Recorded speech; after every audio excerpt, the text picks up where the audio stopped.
بسم الله الرحمن الرحيم وبه نستعين. ان شاء الله النهارده عندنا فكره حلوه. اي حد عنده حاجه قديمه ان شاء الله يستفيد بيها بدل ما يرميها. الفكره بتاعت النهارده ده اسدال صلاه. الاسدال ده ضيق، بدل ما نرميه او نركنه او نعمل بيه حاجه مش كويسه، لا هنعمله ونبدله بحاجه احلى. نبدله ازاي؟ هنبدله من حاله دوت لحال احلى من كده ان شاء الله ان شاء الله ان شاء الله. هيبقى حاجة حلوة قوي تستفيدي بيها. هو اسدال بس ضاق علينا، او مثلا حاجة فيه اتقطعت او كم اتقطع او اي حاجة فيه باظت، بدل ما نرميه بقى هنستفيد بيه. الاسدال دوت هيطلع دلوقتي فكرة منه جميلة جدا جدا جدا. تابعوني في الفيديو وان شاء الله تعجبكم الفكرة، واي حد عنده حاجة قديمة يستفاد بيها بدل ما يرميها. الخطوة التانية بعد ما قصينا الكمام فتحناه من الجناب اهو. فتحنا من الجناب الجنبين وقصينا كمان منه حتة من الطول، عشان اللي عملناه اخدناه من الطول هنوسعه بيه الجناب ويبقى احلى اسدان ان شاء الله. تابعوني وان شاء الله يبقى فكرة حلوة تنفعكم. الحتة اللي احنا قصيناها من الطول هنعملها زي سمكة.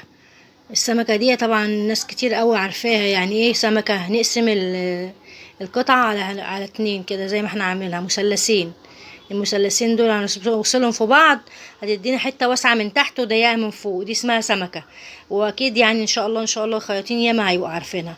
السمكه ديت هنوسع بيها الجناب، فالجناب لما تيجي تتلبس كده ازاي هيبقى واسع ويدي براح في الصلاه. تصلي وتفردي دراعك، تطلعي دراعك لفوق وتطلعي دراعك لتحت من غير ما حاجه تبان من جسمك. والسمكه ديت هنقصها ونعملها على المكنه، وبعد كده هنحطها نشبكها فين؟ في الجناب اللي احنا لسه قاطعينها من الاسدال. وتابعوني في الفيديو ان شاء الله هتطلع حاجه كويسه جدا جدا وتنفعكم ان شاء الله. سمكتين اهم بعد ما خيطناهم في بعض اهم، واحده اهي وواحده اهي.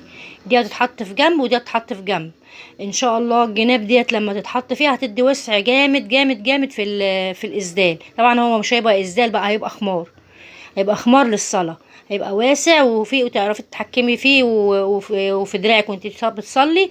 وان شاء الله دلوقتي الفكرة هتكمل وهتبقى احلى فكرة في الدنيا. تابعوني بس في الفيديو وان شاء الله خطوة خطوة وهوريكم ازاي تعملوه.